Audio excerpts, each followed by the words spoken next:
I'm going to be focusing really on one aspect of the law today.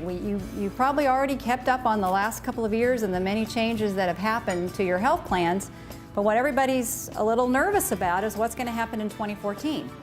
And on December 28th, we finally got a few guidelines as to what this employer pay or play mandate was going to look like.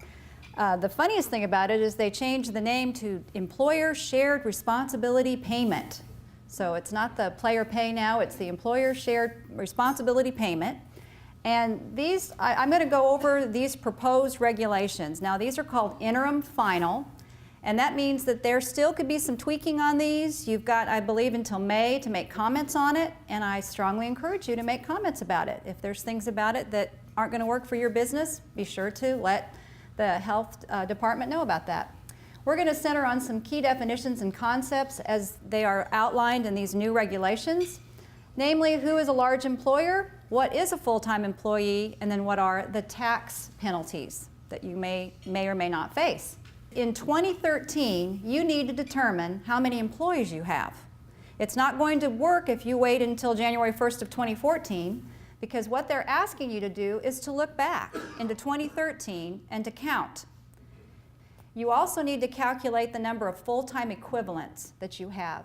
And those are your non-full-time, your part-time folks. You know, you're adding them together, dividing the total number of hours by 120. And then you're going to add the number of full-time and full-time equivalents calculated in the previous steps for each of the 12 months in the preceding calendar year. You're going to add these monthly totals. If your average exceeds 50, then guess what? You are a large group employer. You will be considered that. They have allowed you, if you do hire a lot of seasonal employees, that you don't have to count those. There is an exception for those. I get that question a lot if you run a restaurant, or if you've got a particular business maybe where you hire a lot at Christmas, or maybe you hire just for a particular project, and you label those as seasonal, and you have that on your policy that these are seasonal, then you don't have to count those in your 50. You're permitted to utilize an optional look-back measurement period with a corresponding stability period. This has been kind of confusing. What they decided was, because we were kind of late getting this proposal, it was the end of 2012 when we finally got it, they said, well, if you've got a January 1st, 2014 renewal date, that's not going to give you a whole lot of time to try to figure out how many employees you have. So what they are allowing you to do is to do your look back. You can pick a measurement period. It can't be any less than 6 months. And you can pick that period and use that 6 months to determine how many employees you have. To get your data together, whatever you need to do to determine how many full-time plus full-time equivalent that you have. Once you do that, then that's what the numbers you're going to use to base on whether or not you have to worry about the employer shared responsibility payment in 2014. Controlled groups. I get a lot of questions about this because I've got some employers who you may own company A over here, you own company B. Maybe you have separate tax ID numbers, you have separate payrolls, you really consider them to be separate companies, but you own both of them. Well, under the controlled group rules, the government is saying no, in terms of counting those 50 employees and those 50 full-time equivalent, you've got to look at your controlled group. So that means that maybe you only offer insurance for company A and you don't offer it for company B, but you're going to have to in 2014 look at them as a whole. Even if you've got 25 over here and 35 over here, that's 55. Now you're worried about the employer shared responsibility payment. So you are going to have to count controlled group. You do need to get together with your attorney or your tax accountant, your accounting consultants, and find out whether or not that applies to you, because that's going to be big. And I believe the IRS is pretty savvy about it. They're going to be looking for people who are trying to avoid that, so they're going to be looking at these controlled groups. So it's important that you know about that now, and you need to be doing something about it now, not waiting until 2014. Now, if you've determined that you have less than 50 full-time equivalent employees, then you are considered a small group employer now in the eyes of the government. So as a small group employer, you're not required to provide medical insurance to your employees. You do not have to worry about the employer shared responsibility payment. Your employees will have to have medical insurance on January 1st, 2014, just like every American is supposed to have it, with many exceptions. You may continue with your current group plan. You may consider a group plan or individual plans and a health exchange. If you're a large employer, and that's primarily what we're going to talk about today because these rules really apply to that large employer, you've got maybe 2 companies, your control group, you have over 50, and you've determined this, you need to determine who your full-time employees are because these are the folks that are eligible for benefits.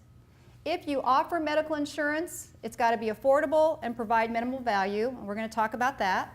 If you don't offer it, you may face possible penalties. We're going to talk about that. And you have until the first day of your plan year, beginning on or after January 1st, 2014, to make these changes. That's new. That wasn't originally in the law. Originally it said January 14th, drop dead date. And they came back and they realized that most of us are on a 12-month renewal, and that many of the insurance companies were kind of panicking, thinking, okay, are we going to have to start everybody over on January 1st and start getting renewals out November 1st and all of that? So they came out and said, no, now we're going to allow you to not have to worry about the employer shared payment until your renewal after January 1st, 2014. So if you are lucky and you have a 4th quarter renewal, like in October or November or December, you're going to be very happy. Because when you renew in 2013, you're going to have almost an entire year to have to deal with this and see how everything kind of shakes out. So those of you that have those late renewals and you've always wished you had a 1-1, you're going to be really glad now that you don't. And you're going to quit asking your broker to change it to a 1-1. What is a full-time employee? And that is changing. Eligible employees are those employed on an average at least 30 hours per week per month. I know many of the groups that I work with, you've always had the ability to really pick what was an eligible full-time employee for benefits in your company. Many of you may have 40 hours, some 36, some 32. Now you're going to be looking at that you have to offer benefits to somebody who works 30 hours per week. Now the requirements for offering coverage. This is something new also. You'll meet the requirement to offer coverage to substantially all full-time employees if you offer coverage to 95% of full-time employees and dependents. 95%. That might seem kind of strange. I was talking to a gentleman in the meeting this morning who has a staffing agency, and he has a lot of employees that come in and out constantly on his payroll. And his worry is, what if I miss some of them? I don't offer insurance to some of them. Well, that's kind of what this is tailored to. He's allowed to at least meet 5% of them. If he misses 5% of them, he's going to be okay.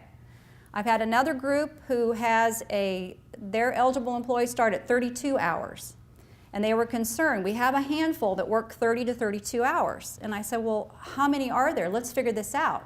And we were able to determine that they had around 3% of their full-time employees who work 30 to 40 hours a week that fell in that 30 to 32. So I said, I believe you'll be okay based on this because you're providing coverage for 97% of your full-time eligible. So that's kind of how this works. Interesting in this new proposal that dependents are defined as children up to age 26, but spouses are not included in the definition. So this is something new. Most of our groups do cover dependents, including spouses. I think I have one group that does not. But coming in 2014, now you'll have an option to think about. You might not want to cover spouses. If you're worried about, how that's going to impact your plan, you could drop spouses. And the idea being that a spouse now can go easily into an exchange and get individual insurance without a pre-existing condition. So there's no reason why spouses can't get insurance. Therefore, you don't have to cover them anymore under your employer-sponsored plan. That was interesting. The coverage has to be affordable and must provide minimal value. Whatever you're contributing to that employee's premium, as long as it's less than 9.5% of their W-2 wages for that year, then your coverage is affordable. So if you offer 3 plans, you're only interested really in that base plan that has the lowest premium, and you're only looking at the employee-only cost for that. That's how you're figuring your affordability. Now, minimal value. The IRS is going to come out with a calculator that's going to help employers determine minimal value of their plan. They have not come out with that. basically it's saying the actuarial value of a health plan is a measure of the percentage of healthcare costs on average that the plan is expected to incur. And HHS did a survey last year and determined that of all these employers out there, 98% of you already have plans that would meet this minimal value.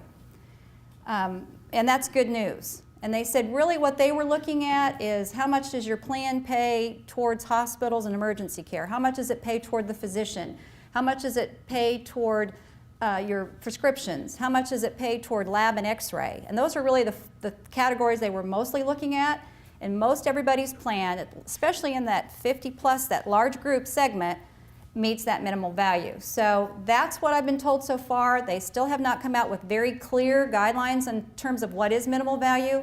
But if they stick to that and when they don't make us add too much to your plans for those who are large group employers, I think most of you will be okay and really need to be concentrating more on meeting the affordability of your plan.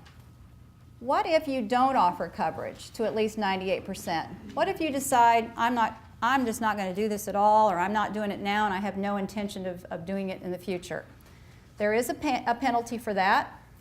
The payment is equal to the number of full-time employees you employed for the year minus 30 multiplied by 2,000.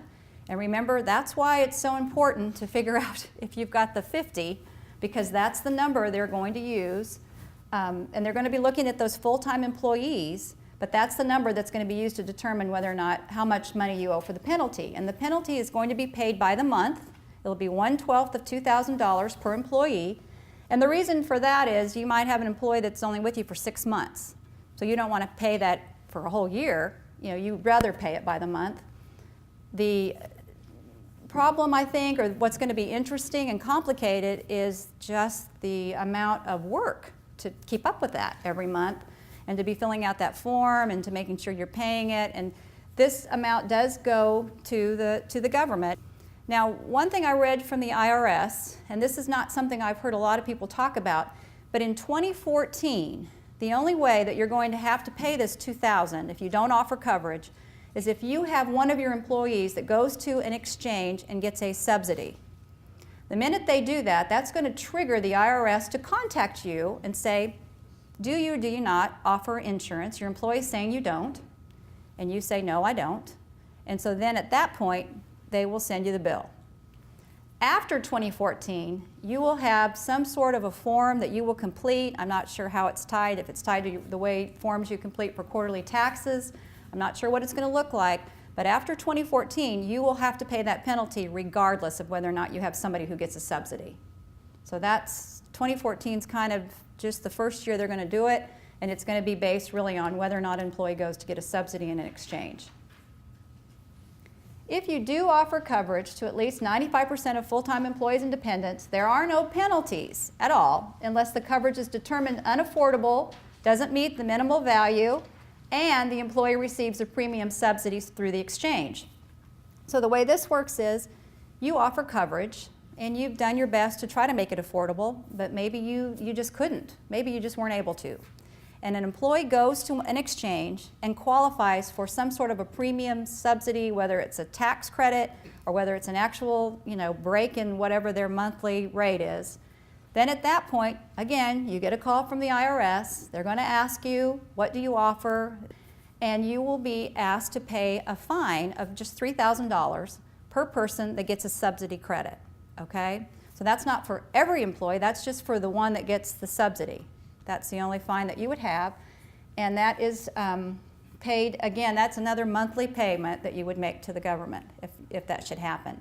So these things are important to know because now this year you need to determine how many employees you have, and then looking forward you also need to determine, okay, for my lowest paid employee, is my coverage affordable or not? Would it be affordable according to these measurements today? If nothing changed, my premiums didn't change, would that happen? And that gives you a good idea of maybe what your risk might be coming up in 2014. Determining the number of total employees is something you definitely need to do. Determining the number of full-time benefit eligible employees you have.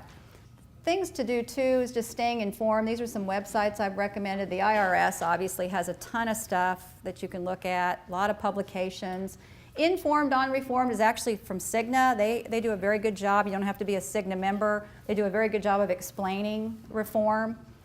Writing your congressman, sending comments to any of those arms of the government that are in charge of this.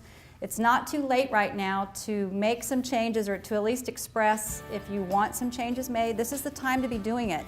I've gone to several different seminars lately, and everyone's saying, we're not hearing from people. Nobody's saying anything. And I think you as employers do have a lot of leverage, and you need to be talking about what it is that you want and how this is going to impact your business. And if we're all going to be looking at paying more for hamburgers, and I mean, because you know we are, it's going to come from somewhere, so we all need to be talking about it a little bit.